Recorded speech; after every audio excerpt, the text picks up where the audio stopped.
slow up, no I don't take shit. I got no love for the fakeness. If you wanna play tough and wanna hate this, I'll always show up.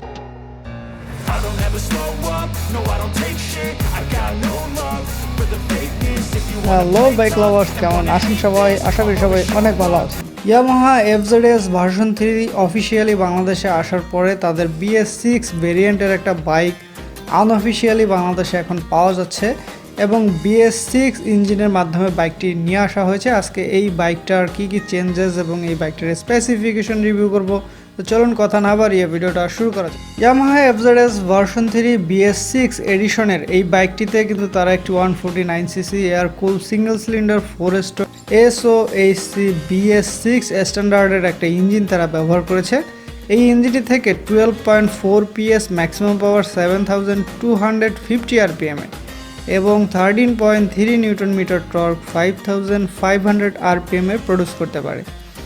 বাইকটিতে 5 speed gearbox এবং এর fuel supply সিস্টেমে FI যুক্ত করা আছে এবং এর electric starting method রয়েছে। শুধু এই বাইকটি BS6 স্ট্যান্ডার্ড ইঞ্জিনের মাধ্যমে বাংলাদেশে নিয়ে আসা হয়েছে এবং এই বাইকটি যদিও এখন পর্যন্ত ইয়ামাহা অফিসিয়ালি ACI কোনো বাইক BS6 ইঞ্জিনে এখন পর্যন্ত ইয়ামাহা FZS ভার্সন 3 বাংলাদেশে নিয়ে আসেনি, যদিও আমরা বাইকটি আনঅফিসিয়ালি বিভিন্ন ডিলারের কাছ থেকে বাইকটা কালেকশন করতে পারবো। এর ফ্রন্টে টেলিস্কোপিক এবং রেয়ারে মনোশক সাসপেনশন দেওয়া হয়েছে। ফ্রন্টে 282 মিলিমিটার একটা ডিস্ক ব্রেক এবং রেয়ারে 220 মিলিমিটার একটা ডিস্ক ব্রেক এবং এর ব্রেকিংয়ে যুক্ত আছে single channel ABS braking system. এর ফ্রন্টে 100/80 17 ইঞ্চের এবং রেয়ারে 140/60 17 ইঞ্চের টিউবলেস টায়ার রয়েছে। বাইকটির ওয়েট হচ্ছে 135 কেজি এবং ফুয়েল ট্যাঙ্ক ক্যাপাসিটি হচ্ছে 13 লিটার। বাইকটির ফ্রন্টে কিন্তু LED হেডল্যাম্প ব্যবহার করা হয়েছে। এই বাইকটি ভার্সন 3 সাথে ম্যাক্সিমামই কিন্তু মিল পাবেন। শুধু আমরা এখন যদি বলি যে বাইকটার চেঞ্জেসগুলো নিয়ে কথা বলি, প্রথমত বলবো টেল লাইটটার কথা।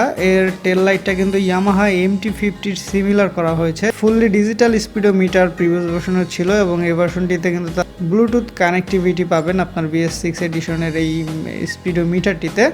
এছাড়া এই বাইকটিতে কিন্তু রিমের কালারটা ডিফারেন্ট করা হয়েছে, যেটা BS4 স্ট্যান্ডার্ডের ভার্সন 3তে নেই। সেটার রিম হচ্ছে ব্ল্যাক কালার, এটা কিন্তু তারা ব্ল্যাক নিয়ে আসেনি, এটার সাথে তারা একটা কালার অ্যাড করে দিয়েছে এবং এই রিমের কালারটা কিন্তু আপনারা ডিফারেন্ট পাবেন, BS4 থেকে BS6 আলাদা পাবেন। এবং সাইড স্ট্যান্ডের সাথে একটা সেন্সর রয়েছে, বাইক সাইড স্ট্যান্ডে থাকাকালীন কখনোই আপনি বাইকটা চালাতে পারবেন না। তো এই ধরনের ফিচার তারা নিয়ে এসেছে। এখন যদি প্রাইসের কথা বলি, যেহেতু আনঅফিসিয়াল বাইকের প্রাইস কিন্তু আপ ডাউন হয়, বিভিন্ন শোরুম বিভিন্ন অফার দিয়ে বিক্রি করে থাকে। এভারেজ যদি আমরা বলি বাইকটা 3,20,000 টাকায় আনঅফিসিয়ালি বাংলাদেশে বিভিন্ন শোরুমে পাওয়া যাচ্ছে। বেশি কম হতে পারে, আনঅফিসিয়াল বাইকগুলো আসলে নির্দিষ্ট কোনো ফিক্সড অ্যামাউন্ট আসলে বলা সম্ভব না।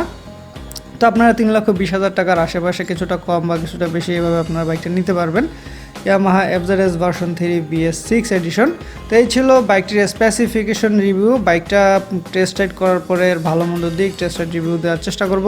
সবাই ভালো থাকবেন। ভিডিওটা শেষ পর্যন্ত দেখার জন্য আন্তরিকভাবে ধন্যবাদ জানাচ্ছি। ভিডিওটা ভালো লাগলে একটা লাইক করবেন, অবশ্যই শেয়ার করতে ভুলবেন না। আর যে বাইক লাভার্সগুলো এখনও চ্যানেলটিকে সাবস্ক্রাইব করেননি তারা অবশ্যই সাবস্ক্রাইব করে পাশে থাকবেন এবং নিত্য নতুন ভিডিওর আপডেট পেতে বেল আইকনটি প্রেস করে রাখবেন। সবাই ভালো থাকবেন, নিরাপদে বাইক রাইড করবেন, অবশ্যই হেলমেট পরে বাইক রাইড করবেন। সবার সুস্থতা কামনা করে ভিডিওটা এখানেই শেষ করছি। আল্লাহ হাফেজ। I don't ever slow up, no I don't take shit. I got no love for the fakeness. If you wanna play tough and wanna hate this, I'll always show up. I don't ever slow up, no I don't take shit. I got no love for the fakeness. If you wanna play tough and wanna hate this, I'll always show up and make a statement. I don't ever slow up, no I don't take shit. I got no love for the fakeness. If you wanna play tough and wanna hate this, I'll always show up.